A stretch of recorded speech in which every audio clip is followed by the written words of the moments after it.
Assalamualaikum warahmatullahi wabarakatuh. Halo semuanya teman-teman, selamat siang, selamat datang kembali di channel kesayangan kita, channel Ilo Entry, dan masih bersama saya Ilo. Dimanapun teman-teman berada, semoga teman-teman selalu dalam keadaan sehat walafiat, tanpa kekurangan satu apapun. Amin, amin, ya robbal alamin. Dan pada kesempatan yang baik ini, kami masih akan membawakan kisah Parangmaya, dan ini sudah masuk ke part ketujuhnya teman. Wah, mendekati akhirnya teman-teman ya. Perang santet di tanah Kalimantan. Kisah dari Bang Beben atau Ahmad bin Bella ini semakin menarik untuk disimak. Dan buat teman-teman yang mungkin suka baca ya, bisa dibeli nih buku Parangmaya, kisah dari Bang Beben atau Ahmad bin Bella. Linknya sudah kami cantumkan di deskripsi. Harganya murah meriah. Jadi buat yang suka baca wajib banget punya nih buku Parangmaya karya Bang Beben. Oke, nggak pakai berlama-lama lagi, kita langsung saja kita masuk ke dalam kisahnya. Dan sebelum kita masuk ke dalam kisahnya, buat teman-teman juga mungkin yang baru bergabung bisa diklik dulu tombol subscribe-nya. Jangan lupa lonceng notifikasinya dinyalakan agar teman-teman selalu mendapatkan notifikasi dari konten-konten yang akan kami upload di setiap harinya. Dan untuk channel Ilo Entry kami upload setiap hari teman-teman ya, setiap siang jam 12 siang waktu Indonesia bagian Barat. Oke, nggak pakai berlama-lama lagi. Pasti udah nggak sabaran kan untuk masuk ke dalam kisahnya. Kita langsung saja masuk ke dalam kisahnya. Dari halaman belakang rumah Bang Ilo, kita menuju ke tanah Kalimantan.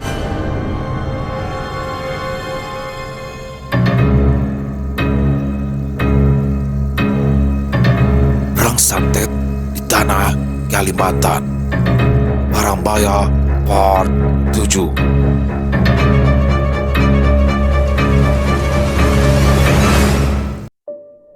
Tepat pukul 5 sore, aku dan Pak Salundik ditemani pembakar bahat dan mantir tueh sudah berada di tepi Sungai Barito.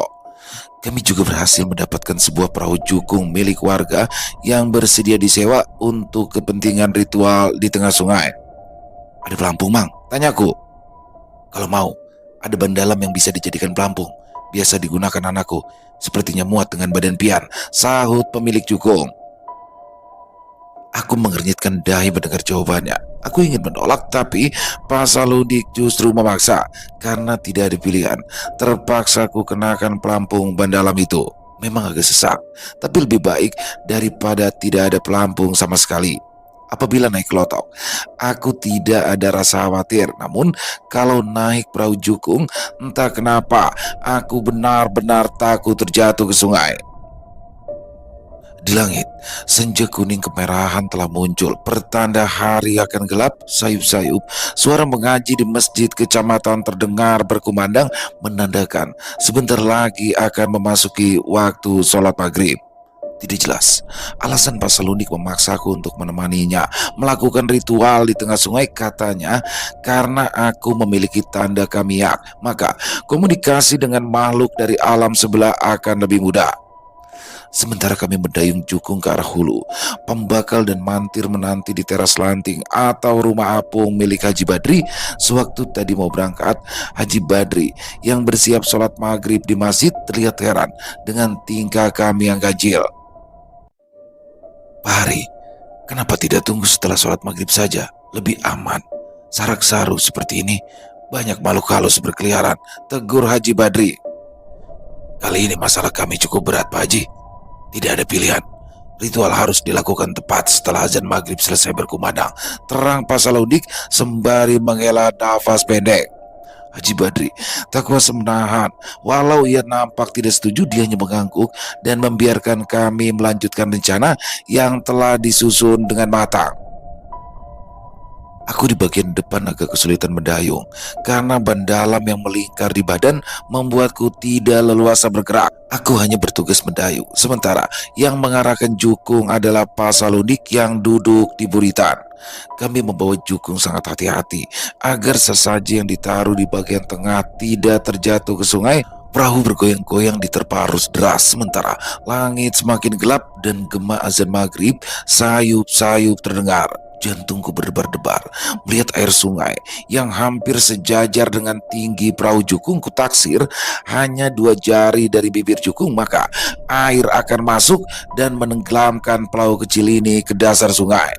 Aku semakin khawatir saat langit sepenuhnya gelap. Tidak ada yang terlihat kecuali cahaya dari headlamp yang kami pakai. Sejauh mata memandang, sungai Barito benar-benar diselimuti gelap pekat. Tidak ada cahaya lampu dari perahu nelayan maupun cahaya klotok yang berlalu lalang. Saat sarak saru seperti ini, memang tidak ada orang yang berani berkeliaran. Konon, saat perpindahan terang ke gelap adalah waktunya makhluk halus keluar dari sarang. Hanya saja, pasti ada hal yang sangat mendesak sehingga Pasalundik berani berbuat nekat. Tubuhku mulai basah karena keringat bercampur percikan air sungai. Barulah sekarang kusadari kalau arus Barito begitu deras, padahal permukaannya terlihat tenang. Ketika kami telah benar-benar berada di tengah sungai, Pasalundik menyuruh untuk berhenti mendayung. Suara kumandang azan kini telah lenyap. Hanya terdengar suara arus sungai yang menerjang dinding jukung, sementara Pasalundik menyiapkan segala sesuatu untuk ritual. Perahu mulai hanyut terbawa arus deras. Aku benar-benar merasa gugup karena jukung mulai bergetar dan terombang-ambing dihantam gelombang. Apalagi air sungai sesekali masuk ke dalam jukung membuatku semakin cemas. Udara dingin yang menerpa kulit juga membuat perasaan semakin was-was. Di tengah sungai saat ini hanya ada kesunyian benar-benar mencekam. Dalam hati, aku selalu mengucap zikir dan salawat tanpa henti. Selang beberapa saat, Pasalundik yang tadi diburitan kemudian mendekat lalu menggoreskan kapur sirih di tengkuku. Tenang saja, mungkin tenaga meyak ini akan berguna. Selorohnya, aku hanya mengangguk tanpa membantah sedikit pun. Tutup matamu dan jangan menoleh ke belakang, perintah Pasalundik seraya menyerahkan selai kain hitam. Kenapa, Pak? Sudah, kerjakan saja. Makhluk halus penghuni sungai itu lebih sensitif daripada yang ada di darat. Sekali lagi kuturuti kemauannya. Kemudian terdengar suara koreges, mungkin ia sedang menyalakan lilin. Setelah menyuruhku mematikan headlamp, senandung doa dari mulut Pasalundik kembali terdengar. Tepat setelah azan maghrib berhenti, Pasalundik melakukan ritual pakanan batang danum, yaitu ritual untuk memanggil makhluk halus penghuni sungai. Entah apa yang terjadi, kurasa angin semakin sepoi-sepoi berembus dan perahu mulai berputar pelan di tengah sungai. Dalam keadaan mata tertutup, aku mencengkram kedua sisi jukung sangat erat. Bulu kuduku mulai merinding saat terdengar suara cipratan air seolah ada yang muncul dari dalam sungai. Di belakang, lantunan doa-doa Pasalundik menggema bersautan dengan suara air yang mulai bergemuruh. Tanganku mencengkram sisi jukung semakin erat.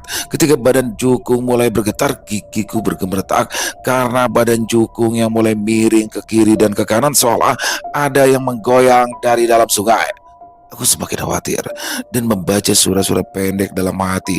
Sewaktu cipratan demi cipratan air menerjang wajahku, entah apa yang dilakukan oleh Pasalundik. Sepertinya makhluk-makhluk halus penghuni sungai mulai bermunculan. Ada keinginan untuk mengintip, tapi ketakutan terjatuh ke sungai lebih menguasai. Kian detik, jukung kami semakin bergoyang seperti ayunan. Setelah beberapa saat, lantunan doa Pasalundik berhenti seiring jukung yang kembali tenang. Suasana benar-benar hening kecuali deru nafas Pasalundik yang terdengar kencang. Untuk beberapa saat aku terdiam, dicekam ketakutan, hingga kemudian terdengar makian dari mulut Pasalundik. Nipu! Dasar makhluk halus penipu! Pasalundik memaki yang kemudian dibalas suara tawa yang sangat berat. Aku terenyak, menutup mata rapat-rapat. Walau sudah ada kain hitam yang membekap erat kedua mata, bulu kuduku mulai merinding dan tubuhku gemetar.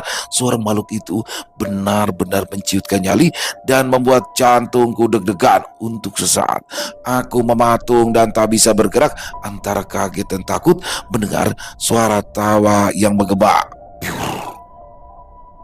Terdengar suara sesuatu terjatuh ke dalam sungai, sepertinya sesaji yang dilempar oleh Pasalundik. Kasno, kita kembali, seru Pasalundik lantang. Dengan sigap, ku buka penutup mata dan kembali mendayung menuju pinggir. Tidak jelas apa yang terjadi. Raut cemas bercampur amarah terpancar jelas di wajah Pasalundik. Matanya bahkan melotot karena emosi. Kasno, jangan menoleh, dayung saja, bentak Pasalundik. Mendengar nada Pasalundik yang panik, aku pun jadi ikutan panik. Aku mulai mendayung bagai orang kesurupan hingga nafasku ngos-ngosan dan tubuhku banjir keringat. Aku benar-benar tegang karena jukung yang kami bawa mulai tidak stabil. Entah apa yang terjadi. Arus sungai terasa bagaikan ombak di laut. Arus sungai semakin liar, terus menghantam badan jukung bertubi-tubi. Badan jukung miring ke kiri dan ke kanan.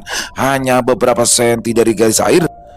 Beberapa saat aku tercekat saat di depan air tiba-tiba bergerak membuat arus berputar. Kasno, jangan melamun. Itu di depan adalah Sengundang. Teriak Pasalundik di buritan. Dengan gugup, aku kembali mendayung, berusaha membawa perahu menghindar dari isapan arus berputar yang mulai menyeret perahu di samping. Gelembung air bermunculan, diiringi suara gemuruh, persis seperti air mendidih. Gelembung pelan menghilang, berganti dengan munculnya wajah pucat yang sangat lebar. Astagfirullah, aku menjerit kencang. Wajah di permukaan air itu terlihat sangat lebar, selebar nyiru penampi beras. Aku terinjak, kaget bercampur menjadi satu. Tanganku yang memegang dayung gemetar dan tak bisa digerakkan. Kasno, jangan dilihat, terus mendayung. Teriakan Pasalundik di belakang menyadarkanku. Sekuat tenaga kami mendayung, berusaha menjauh dari isapan arus berputar. Aku menatap lurus ke depan, mengerahkan seluruh tenaga untuk membawa jukung ini ke lanting Haji Badri. Namun, godaan untuk melihat ke samping perahu terus bergelayut di pikiranku. Aku berusaha menepis, tapi godaan untuk menatap wajah itu terasa sangat sulit dilawan. Tak tahu datang dari mana. Aku nekat kembali menatap wajah makhluk yang samar-samar mengambang di permukaan sungai. Astagfirullah, ucapku dengan nada kencang. Goblok, pekik Pasalundik penuh amarah. Namun terlambat, tubuhku mematung dan tak bisa bergerak. Dayung di tanganku pun telah terlepas, hanyut di bawah arus dan hilang tadi mana. Aku benar-benar bagaikan terkena hipnotis, hanya berdiam diri menatap makhluk mengerikan itu. Di hadapanku terpampang jelas wajah pucat dan lebar mengambang di permukaan air. Wajahnya sangat kontras dengan malam yang gelap. Disorot cahaya headlamp terlihat kalau wajah itu memiliki mulut vertikal, rambutnya yang hitam pekat bergoyang-goyang di bawah gelombang, terurai bagaikan tikar yang hanyut di permukaan sungai. Aku bergidik ngeri. Suatu makhluk aneh itu membuka mulutnya lebar-lebar. Arus air mulai berubah, tersedot ke dalam mulut makhluk itu. Kemudian terdengar suara gaduh di belakang. Rupanya Pasalundik mendekat dalam keadaan panik. Kasno, sadar. Pasalundik menepuk pundakku berkali-kali, tapi aku tetap bergeming. Tubuhku benar-benar kaku dan mati rasa. Di permukaan air, makhluk itu menghilang ke dalam sungai, diikuti isapan arus. Jukung semakin bergoyang-goyang, sedangkan Pasalundik terus berusaha menyadarkanku yang tak bisa bergerak. Semakin lama, perahu semakin bergerak tak terkendali di bawah arus, terombang-ambing ke sana kemari. Bagi sedang arum jeram, Jukung terentak-entak diterjang arus liar. Tiba-tiba Pasalundik memaki tertahan sewaktu gumpalan rambut dari dalam sungai membelit tubuh dan mencekik lehernya dengan kencang. Gumpalan demi gumpalan terus berdatangan menutupi tubuh hingga hanya mata dan mulutnya yang terlihat. Jukung bergoyang-goyang di tengah sungai karena Pasalundik berusaha berontak. Pasalundik melotot dengan mulut menganga. Gumpalan rambut itu mencekik lehernya sangat kencang. Pasalundik berkelojotan mencari nafas seolah berteriak meminta tolong. Tangannya bergerak-gerak, tapi rupanya rambut-rambut itu membeli tubuhnya sangat kuat. Aku ternganga. Pasalundik terjatuh ke sungai. Aku hanya bisa menahan nafas dalam diam, melihat gumpalan rambut itu menyeret tubuh Pasalundik semakin dalam ke dasar sungai yang gelap. Aku tercekat beberapa saat, menyaksikan pemandangan mengerikan di depan mata. Tangan Pasalundik melambai-lambai di permukaan, gelagapan meminta tolong, helai demi helai. Terus membungkus badannya tanpa ampun, tubuhnya timbul tenggelam diseret arus. Sementara jeritnya semakin melemah. Aku ingin meminta maaf karena tidak bisa berbuat apa-apa. Hati kecilku merasa bersalah, tapi memang tidak ada yang bisa kulakukan kecuali dia membatu. Saat ini aku benar-benar tak berdaya, tak bisa melakukan apapun. Aku terkesiap tatkala aku rasakan ada yang menjerat di kaki. Helai demi helai rambut muncul dari dalam sungai, merambat cepat membeli tubuhku yang memakai pelampung ban dalam. Jukung semakin liar dan bergoyang-goyang, membuat tubuhku terjerembab. Aku empas di dalam jukung, menahan nyeri, mataku melotot dan hampir lepas sewaktu belitan demi belitan membekap seluruh sendi dan mencekik leher. Sendi-sendiku mulai bergerak, menyebabkan sakit yang teramat sangat hingga mataku berair. Semakin aku berontak, semakin belitan itu mencengkram berat. Badanku terasa rebuk dan perasaan takut akan kematian kini menghantuiku. Aku menjerit kesakitan. Jutaan helai rambut mengunci tubuh bagai kain melilit. Aku kesulitan bernafas dan pandanganku menjadi gelap kini. Tak ada lagi yang terlihat kecuali jutaan helai rambut yang semakin kencang melilit wajah dan menutup mata. Pras! Terdengar suara gemeretak yang sangat kencang. Badan Jukung mulai hancur akibat lilitan rambut. Suara gemeretak Jukung membuat ketakutanku semakin menjadi. Jantungku berdegup kencang dan nafasku ngos-ngosan. Badanku juga terasa dingin karena air sungai mulai masuk ke dalam Jukung. Berliter-liter air menyiram tubuhku bak bendungan jempol. Aku yang tidak bisa berenang benar-benar panik tidak karuan. Jukung akhirnya terbelah dua dan hancur berantakan, sedang tubuhku terpelanting ke dalam sungai diseret rambut misterius itu dengan leher tercekik. Aku hanya bisa pasrah saat jutaan helai rambut menarik paksa tubuhku ke dasar sungai. Perlahan tubuhku mulai tenggelam tak berdaya. Pandanganku gelap dan telingaku berdenging dengan hebat, menusuk-nusuk hingga ke dalam otak seperti ada suara trompet yang bertiup dengan kencang. Telingaku mulai berdarah karena tekanan air dingin mulai menyelimuti seluruh tubuh dari ujung rambut hingga ujung kaki. Dadaku terasa sangat sesak seperti dihimpit beban ratusan kilo.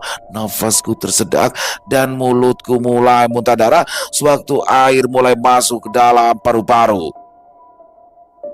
Dari dalam sungai, untaian rambut memaksa menarik tubuhku untuk tenggelam, tapi seperti ada yang menahan ban dalam. Ya, untung saja ada pelampung ban dalam. Untuk sementara aku ada harapan untuk menyambung nyawa. Tapi sial, pelampung di pinggang ternyata membuat keadaan semakin kacau.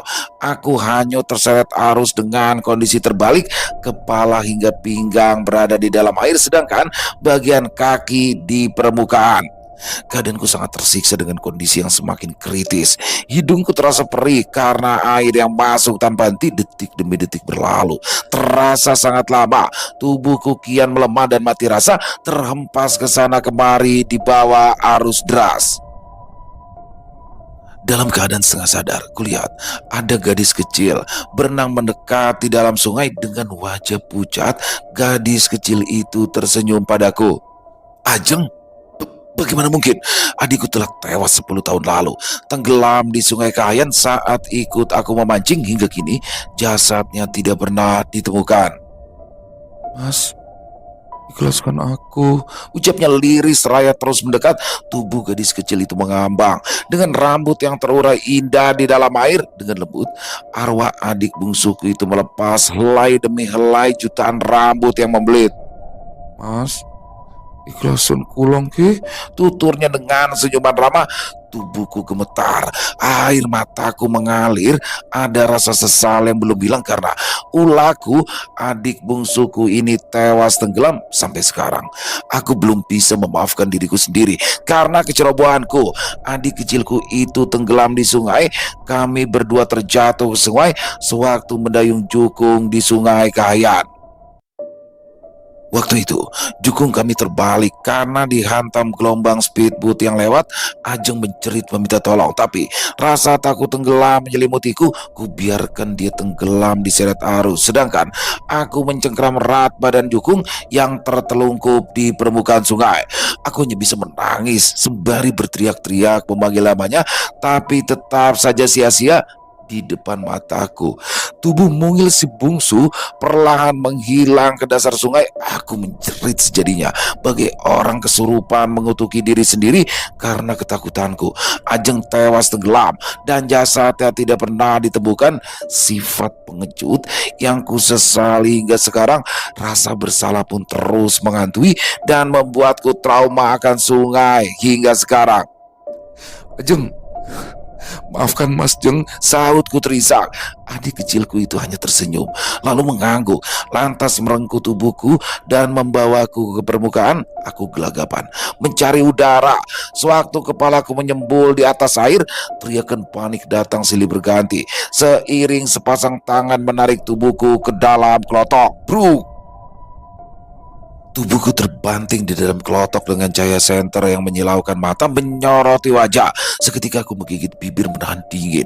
Aku menggigil. Dengan kondisi tubuh yang mulai membiru, 3 orang yang ku kenal terlihat panik, berusaha menyelamatkanku dalam keadaan kritis. Haji Badri, pembakal Bahat dan Mantir Tue rupanya yang telah menyelamatkanku dari tenggelam, bertindak cepat. Mereka segera melepas ban dalam yang melingkari pinggang. Setelah melepaskan baju yang kukenakan, selembar sarung lusuh langsung diselimutkan di badanku yang menggigil kedinginan. Menggigit bibir, aku meringkuk di dalam kelotok menahan dingin. Gigiku bergemurutuk sementara kelotok terombang-ambing di tengah sungai yang gelap dan sunyi. Rupanya aku hanyut cukup jauh ke hilir di bawah arus.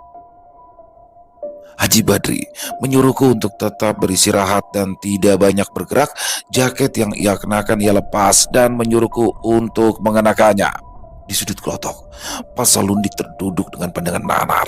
Ia seperti tidak terlalu peduli dengan suhu dingin yang mempalur tubuhnya yang basah.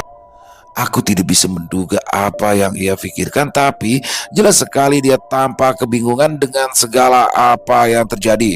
Pembekal Bahat dan Mantir Tue hanya membiarkan saja Pasalundik yang duduk termenung tenggelam dalam pikirannya yang tak kemana. Haji Badri yang sedari tadi sibuk bergegas duduk di balik kemudi, membawa kelotok meluncur membelah sungai menuju ibu kota kecamatan.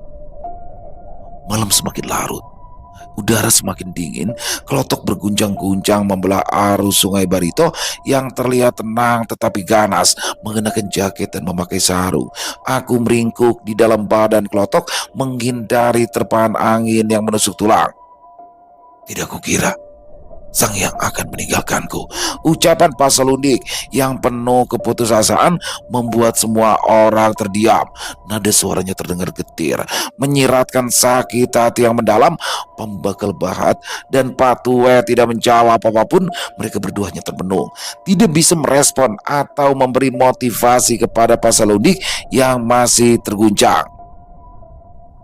Perasaannya saat itu sangat kacau balau karena merasa ditinggalkan oleh Sang Hyang leluhur yang selama ini menjaga dan memberikan petunjuk kepada orang-orang Dayak.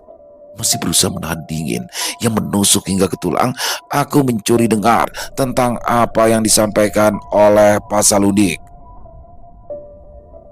Dahulu, sewaktu kecil, tubuhku sangat lemah. Aku sering sakit-sakitan tanpa sebab. Jika malam, aku sering bermimpi buruk didatangi 2 orang tua memakai pakaian kuno.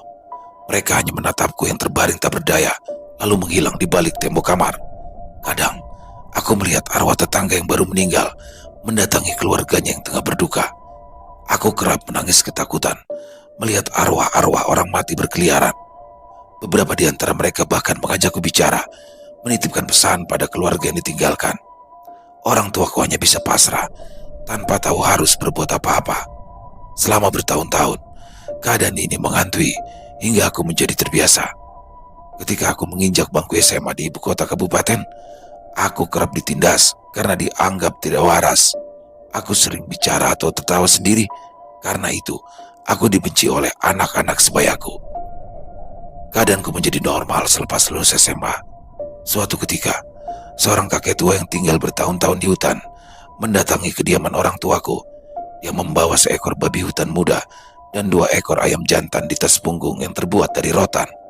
Dia bilang, kami harus segera melakukan ritual peneguhan karena aku adalah orang pilihan para leluhur, para Sang Hyang.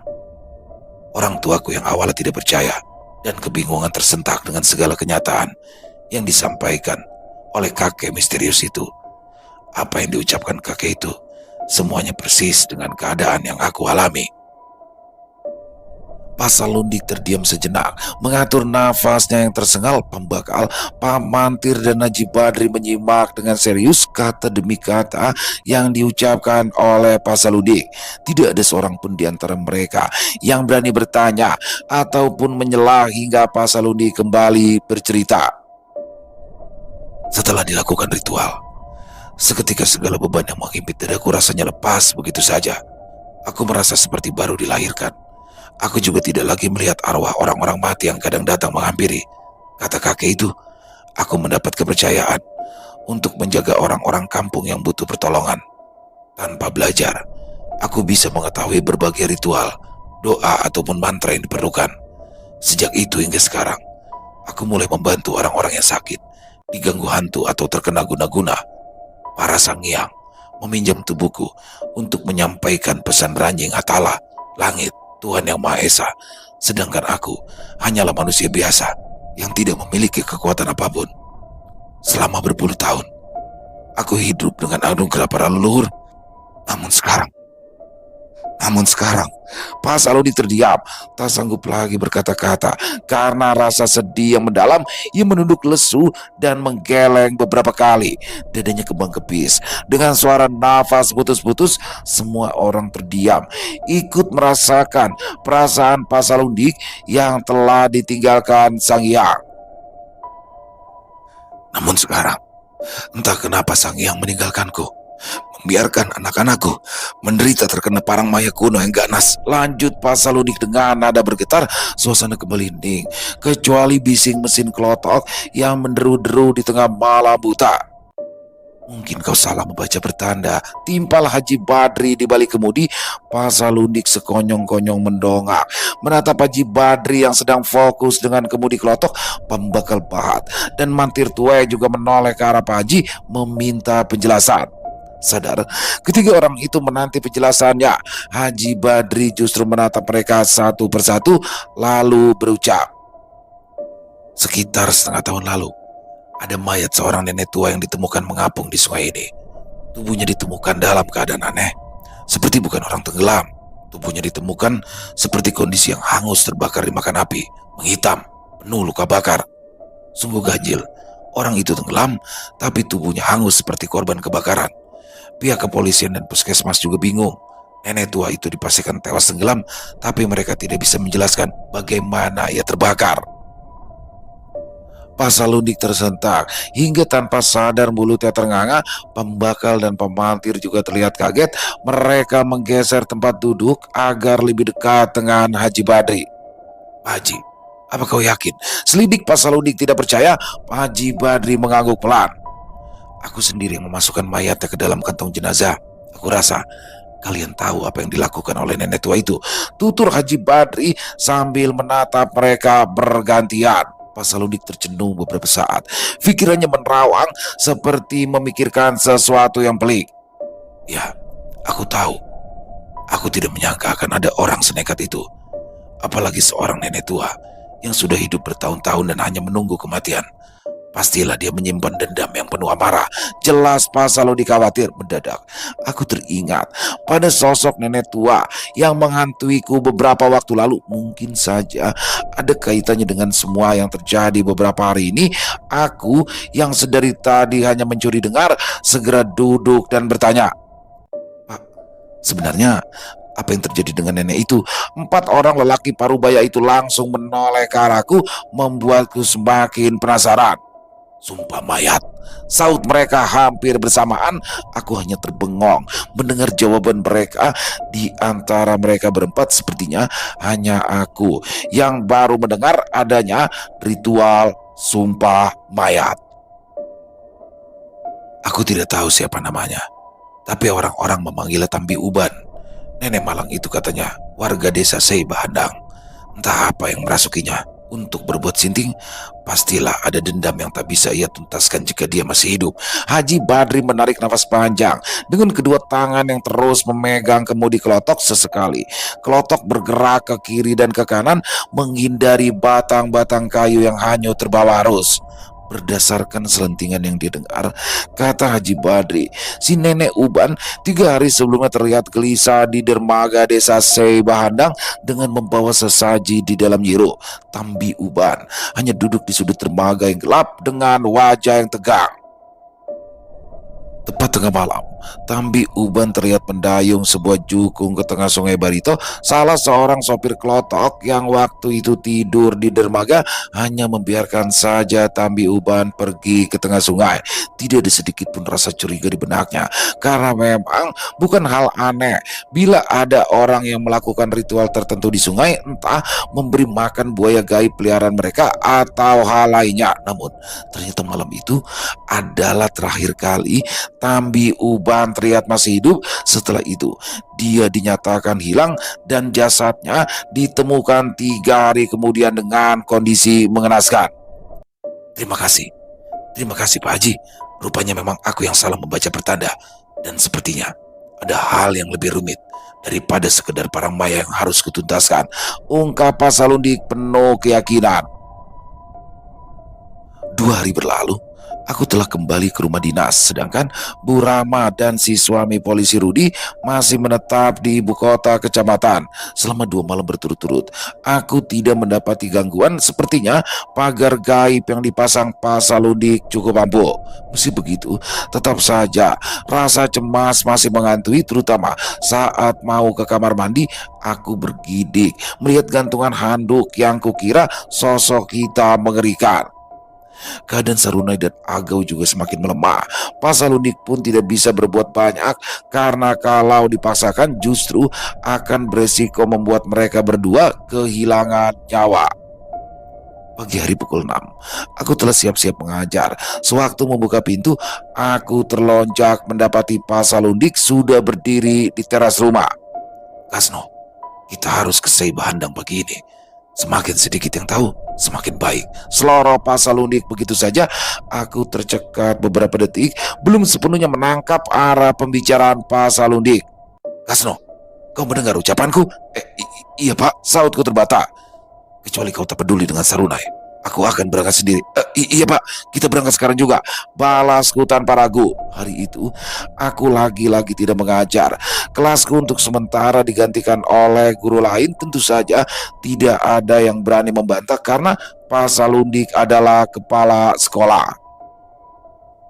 Setibanya di desa Seibahandang, Pak Salundik langsung mengajakku ke kantor desa. Di sana kami langsung diarahkan ke ruang Pak Sekdes, pejabat sementara yang menggantikan Pak Bakal Dehet. Begitu dipersilakan duduk, Pak Salundik tanpa basa-basi langsung mencecar Pak Sekdes tentang keberadaan Tambi Uban. Pak Hari, siapa Tambi Uban? Apa benar dia warga kampung sini? Pak Sekdes yang tadinya hendak menyulut rokok seketika tercengang kalau mendengar pertanyaan Pak Salundik barusan. Ia tampak gelisah sekaligus tidak percaya mendengar pertanyaan Pak Salundik yang tanpa tedeng aling-aling. Sabar Pak Hari, kita tunggu kopi sebentar. Kita bicarakan Tambi Uban sembari menikmati kopi dan singkong goreng. Aku tidak ada waktu. Nyawa anak-anakku terancam. Semakin ditunda, semakin dekat mereka dengan kematian, balas Pak Salundik dengan nada sedikit mengancam dan mata melotot. Pak Sekdes terdiam beberapa saat, lalu celingak-celinguk memastikan tidak ada yang menguping. Tingkahnya yang janggal justru membuatku semakin penasaran entah apa yang ia sembunyikan. Tahu dari mana tentang Tambi Uban? Tanya Pak Sekdes dengan kulit tai menekuk.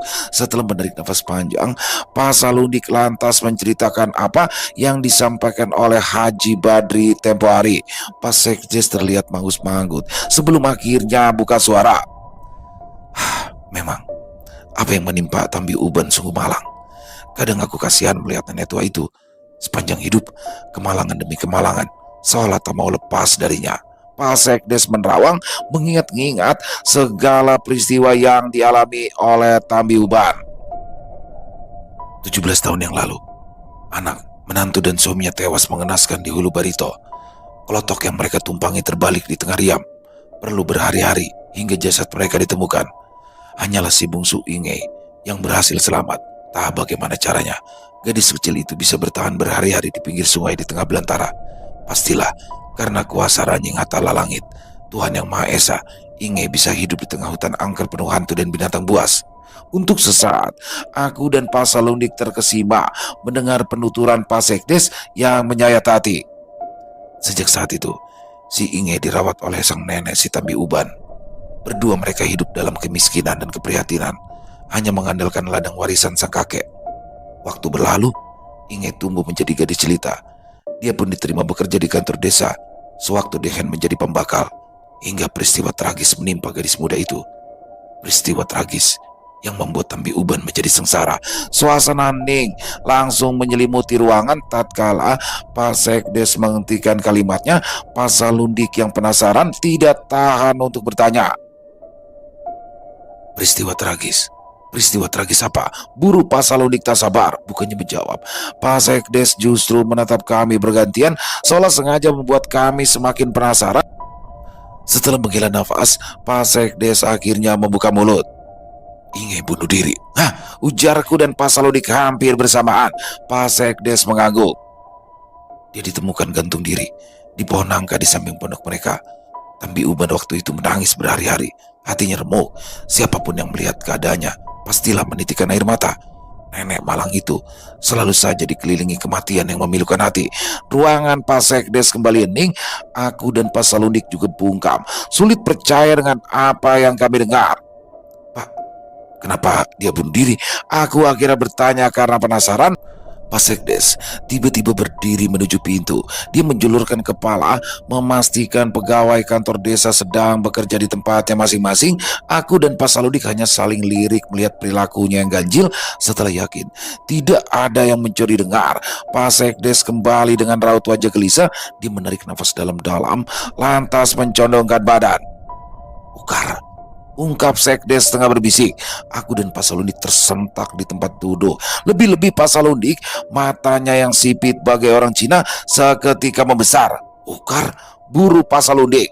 Pak Sekdes kembali mengangguk-angguk di tempat duduk. Belum sempat ia bicara, seorang ibu-ibu masuk ke ruangan membawa nampan berisi 3 gelas kopi panas dan sepiring singkong goreng. Nikmati dulu kopinya, kita ngobrol-ngobrol sambil merokok, tawar Pak Sekdes. Seperti biasa, Pak Salundik bertiga ganjil apabila menerima kopi dari orang asing. Dia menangkupkan tangan di gelas kopi yang masih mengepul, mencelupkan jari, lalu mengoleskan pada telapak tangan kiri. Tapak tangan yang berisikan tetesan kopi panas itu lantas ia seruput. Meski belum mengerti maksudnya, kali ini aku mengikuti apa yang dilakukan oleh Pak Salundik. Tenang Pak Hari, aku tidak mungkin mencelakaimu, sindir Pak Sekdes sedikit tersinggung. Pak Salundik tersenyum. Bukan kamu yang kurisaukan. Di kampung ini, angin pun bisa bicara. Di suatu tempat, aku merasakan ada orang yang mengawasi kita sedari tadi. Di suatu tempat di luar sana, ada orang yang mampu mendengar sejauh 7 gunung dan 7 bukit. Sejauh itu pula, ia mampu mengirim arwah orang mati untuk mencelakai. Gantian, kini Pak Sekdes yang tersentak, ekspresinya mendadak tegang dan gelisah. Butir-butir keringat mulai muncul di dahinya yang pucat. Tenang saja, dia tidak akan mengincarmu. Sebaiknya kau ceritakan apa yang terjadi antara Ukar dan Mendiang Inge. Lanjut Pak Salundik. Pak Sekdes kali ini benar-benar bungkam. Rasa takut akan mengalami nasib tragis seperti Dehen membuat mulutnya terkunci rapat. Aku dan Pak Salundik yang membujuknya untuk buka suara hampir saja menyerah setelah diancam kalau Pak Salundik akan mengirimkan 7 kamiak putih ke rumahnya malam ini, barulah ia mau berbicara. Ukar dan Inge terikat asmara hingga mereka melanggar norma adat dan agama, namun rupanya Ukar enggan bertanggung jawab. Tak kuat menanggung malu, Inge gandir dengan janin di perutnya. Hanya itu selentingan yang kudengar, yang lainnya aku tidak tahu. Tutur Sekdes gugup. Pak Salundik terdiam beberapa saat. Dugaanku, ia telah menemukan benang merah atas semua yang telah terjadi. Ya, sekarang semuanya semakin jelas. Aku hanya perlu meminta Ukar baik-baik untuk mencabut parang maya yang dikirimkan pada keluargaku.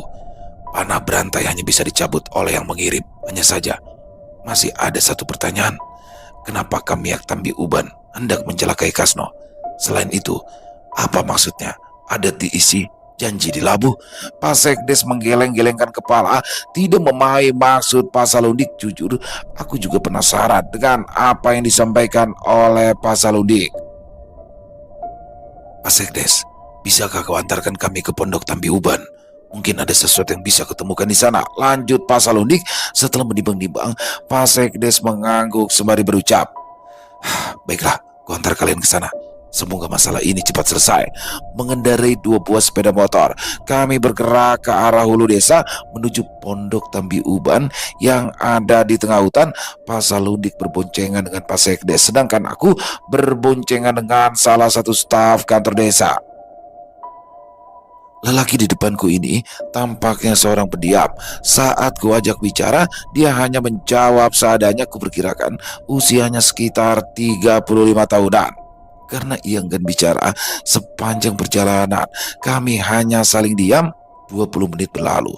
Motor kemudian berbelok ke arah kiri, menyusuri jalan setapak yang membelah lebatnya hutan belantara.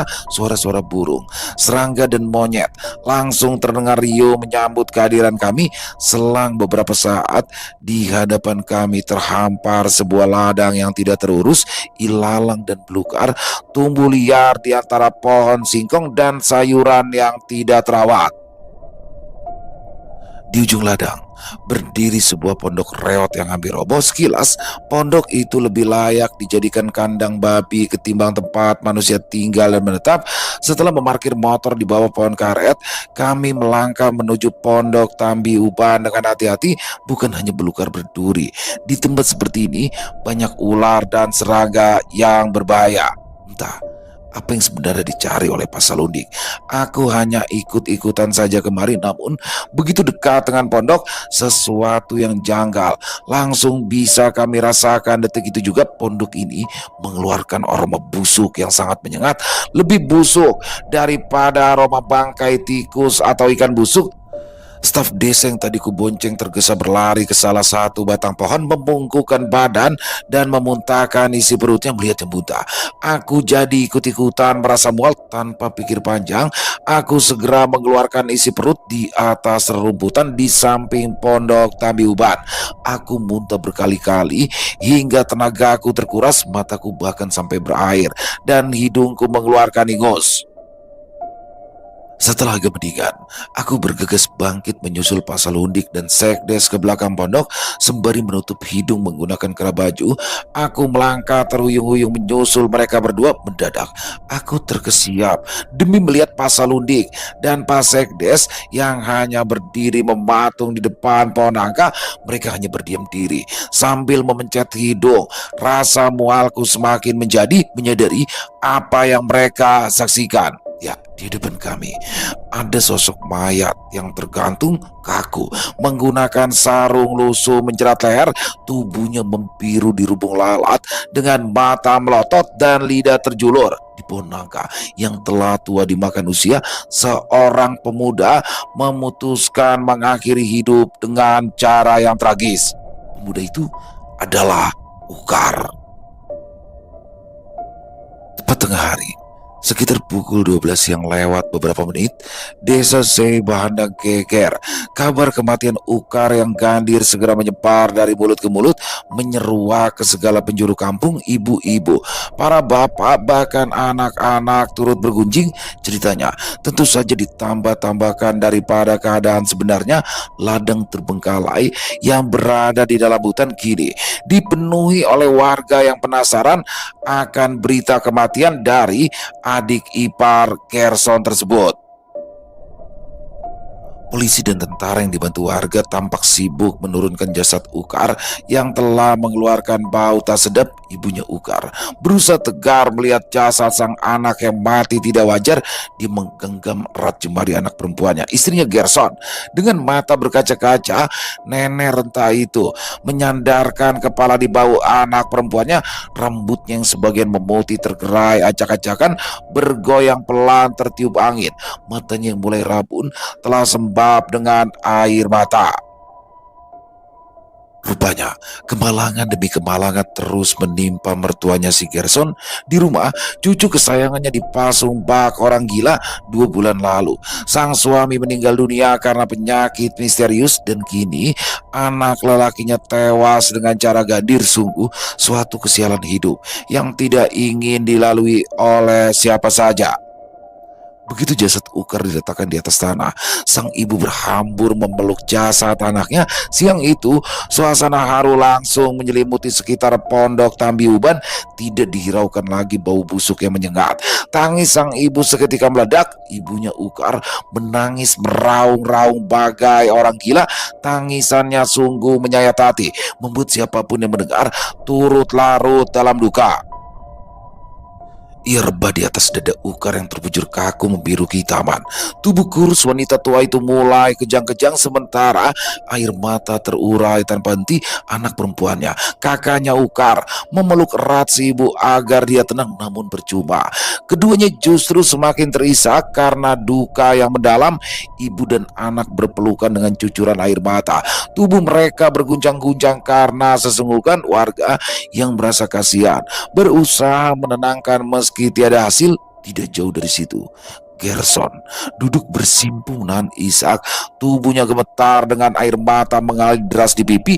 Dia memandang kosong ke jasad sang adik ipar yang tergeletak tak bernyawa. Ada tatap penyesalan di garis wajah yang mulai keriput. Kulirik, ia begitu terpukul dengan kematian adik istrinya itu. Suasana di sekitar pondok Tambi Uban seketika berubah menjadi mencekam. Ibunya Ukar mendadak bertingkah seperti orang kesurupan, merangkak ke sana kemari dengan jerit kesedihan seperti anjing liar. Nenek kurus itu mengeluarkan liur dengan mata melotot, tangannya yang kurus mencakar-cakar tanah, menatap lurus ke arah sang menantu. Beberapa orang bergidik ngeri, sebagian merasa miris. Warga yang bergerombol tiba-tiba beramburan.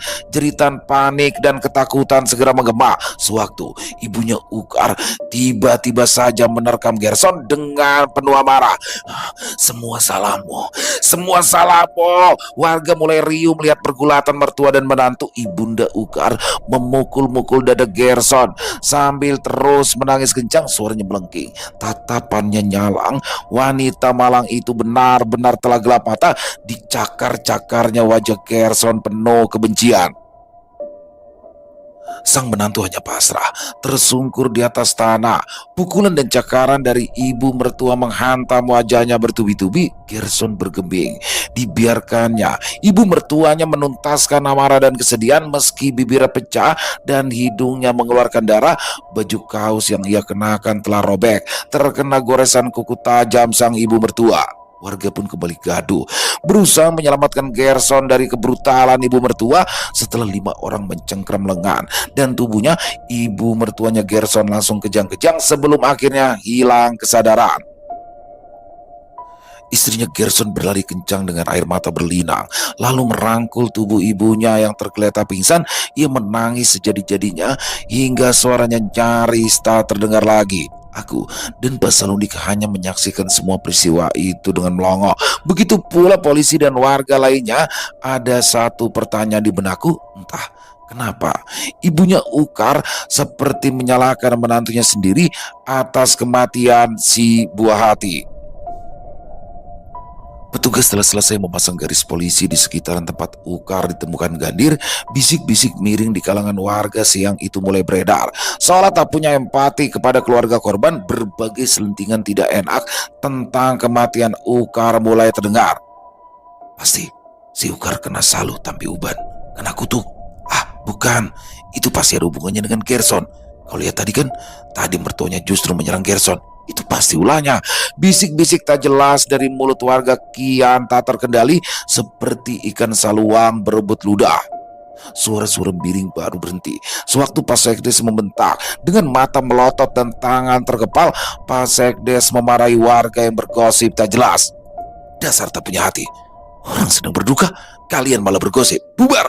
Kalau tidak membantu, cepat bubar! Bentakan Pak Sekdes hanya mendapat gumaman sinis dari warga. Meski sudah tidak lagi bergosip, mereka tetap enggan membubarkan diri. Polisi juga telah selesai mencatat keterangan dari kami bertiga yang menjadi saksi mata, yaitu aku, Pak Sekdes, dan Pak Saludik. Menurut keterangan pihak puskesmas, Ukar meninggal dunia sekitar 3 hari yang lalu. Berdasarkan kesimpulan pihak kepolisian, Ukar dipastikan tewas bundir, tidak ditemukan tanda-tanda kekerasan atau bekas perkelahian. Jasad Ukar lantas diserahkan kepada pihak keluarga untuk disemayamkan. Warga lalu bergotong royong membuat tandu sederhana, kemudian menggotong jasad Ukar ke rumah duka. Begitu pula ibunya Ukar yang belum sadarkan diri, ia juga dibawa pulang menggunakan tandu. Sepanjang perjalanan pulang, Pak Saludik tidak bicara sekalipun. Tatapannya nanar seperti orang hilang akal. Aku bisa mengerti kerisauannya. Kematian Ukar membuatnya sangat khawatir. Barang maya jenis panah berantai hanya bisa dicabut oleh orang yang mengirim, namun rupanya Ukar membawa kutukannya hingga ke alam baka.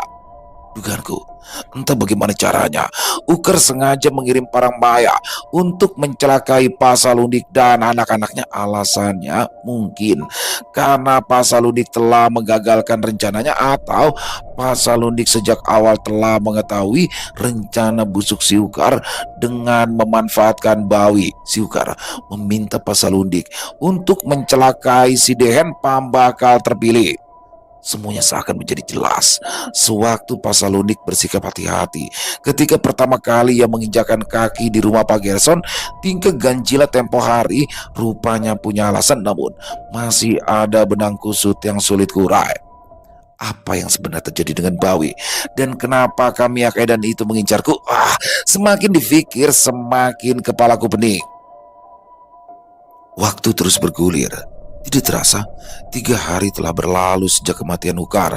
Dan selama 3 hari itu, Pak Saludik tidak sekalipun menjalankan tugasnya di sekolah. Dia lebih banyak menghabiskan waktu di rumah, berusaha menyembuhkan Sarunai dan Agau yang keadaannya semakin memburuk. Entah sudah berapa ekor babi dan ayam yang dipotong untuk kepentingan ritual, tapi keadaan kedua anaknya tak kunjung membaik. Sarunai semakin kurus, tubuhnya tersisa kulit membungkus tulang. Dia yang dulu memancarkan pesona gadis jelita kini sulit dikenali, tergeletak tak berdaya di atas tikar purun. Sarunai tak ubahnya mayat hidup. Hatiku menangis demi melihat keadaan yang semakin lemah dan rapuh, bagai diiris-iris pisau tajam. Hatiku benar-benar terasa perih. Amarah di dadaku menggelegak, hendak menuntut balas kepada siapapun pelakunya. Namun sayang, tidak ada apapun yang bisa kulakukan kecuali berdoa demi kesembuhannya. Jika Pak Saludik saja tidak bisa berbuat apa-apa, apalagi aku yang tidak punya kemampuan sama sekali. Terbaring di samping sang kakak, keadaan Agau juga tidak jauh berbeda. Hanyalah kembang kempis di dada yang menandakan bahwa bocah ini masih bernyawa. Wajahnya semakin pucat dan bibirnya semakin kering, pertanda parang maya di tubuhnya masih mengganas. Sore itu, Pak Saludik sedang merabut, yaitu mengasapi tubuh Sarunai dan Agau menggunakan kayu garu yang dibakar di sebuah tungku kecil sembari melantunkan doa. Pak Saludik memukul-mukul tubuh kedua anaknya bergantian menggunakan daun sawang. Daun yang menurut kepercayaan orang Dayak mampu mengusir roh jahat. Ia pukul di bagian dahi, pundak, telapak tangan, dan kaki. Selain itu, kunyit yang telah dihaluskan ia oleskan di telapak tangan dan kaki kedua anaknya, berharap penyakit mereka segera pergi. Ritual merabun seketika berhenti tatkala di depan pintu berdiri seorang nenek tua dengan wajah yang lelah. Kami yang ada di ruang tengah terperanjat menoleh ke ibunya mendiang Ukar dengan segudang pertanyaan. Nenek itu menatap tajam ke arah Pak Saludik tanpa sedetik pun berkedip. Kain putih terikat di kepalanya menandakan bahwa ia sedang berkabung. Orang Dayak menyebutnya Pali Liau. Pastilah ada urusan teramat penting hingga membuatnya berani melanggar pantangan. Karena menurut kepercayaan orang Dayak, keluarga yang berkabung dilarang melakukan perjalanan jauh berburu atau membuka ladang selama 40 hari lamanya. Bagi yang melanggar, dipercaya akan mendapat kesialan. Salundik, aku melanggar pantangan Paliliau demi datang kemari. Aku datang membawa rahasia yang dipendam Ukar hingga ajal menjemput. Kedua anakmu dan juga cucuku bisa kau selamatkan, asalkan kau balaskan kematian Ukar, ungkap ibunya Ukar dengan suara penuh kesedihan. Membalas kematian Ukar?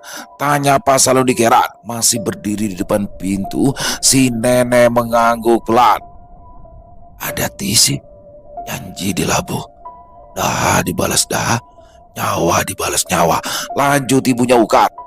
Pas Salundik terdiam, menelaah maksud perkataan mertuanya Gerson. Dia memandang lekat-lekat kepada si nenek sembari menarik nafas dalam-dalam. Setelah cukup lama tanpa suara, ekspresi wajahnya mendadak berubah seolah menyadari sesuatu.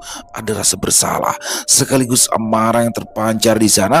Sorot matanya seketika menyala-nyala bagai api yang membakar jerami. Baiklah, bila itu maumu, apapun akan aku lakukan demi anak-anakku. Ada tisi, janji dilabuh, sahut Pak Salundik dengan suara bergetar. Selesai. Wow, luar biasa kisah dari Bang Beben. Makin seru aja. Dan bagaimana di part ke-7 ini sudah mulai tersibak semuanya teman-teman ya. Dan besok jangan sampai ketinggalan part pamungkas atau part ke-8 adalah part endingnya, tamatnya. Bagaimanakah penyelesaiannya dari semua ini? Wah, ini bener-bener selalu ya, kisah Bang Beben itu selalu bikin ger gitu ya. Dan pokoknya teman-teman jangan sampai ketinggalan buat besok part 8 atau part di end-nya, part pamungkasnya dari kisah Parangmaya ini. Terima kasih kepada Bang Beben atas kisahnya yang luar biasa, atas izin untuk kami bisa membawakan kisah ini. Dan semoga kisah barusan bisa menghibur teman-teman semua para pecinta penikmat horor misteri. Lebih khususnya lagi kepada para subscriber dari channel Ilo Entry. Buat teman-teman yang suka dengan videonya bisa diklik tombol like atau tombol jempol, boleh juga dibantu di-share ya link videonya ini ke teman-teman yang lain agar juga ikut merasa terhibur. Dan buat teman-teman mungkin yang punya komentar lain, yang punya pendapat lain, bisa menuliskan di dalam kolom komentar ataupun hanya sekedar saling menyapa. Insya Allah kami akan menjawabnya satu persatu. Dan kami juga ingin mengucapkan terima kasih ya kepada seluruh teman-teman yang sudah selalu setia hadir, yang sudah selalu mendukung kami, karena teman-temanlah kami selalu bersemangat berkarya di setiap harinya. Di akhir kata, saya Ilo mengucapkan permohonan maaf apabila mungkin dalam pembawaan kisahnya barusan ada kata-kata saya yang salah ataupun ada kata-kata saya mungkin yang kurang berkenan. Saya mohon dibukakan pintu maaf yang seluas-luasnya. Sampai berjumpa lagi besok jam 12 siang masih bersama saya Ilo di channel Ilo Entry. Salam sehat, sukses selalu untuk kita semua. Wassalamualaikum warahmatullahi wabarakatuh.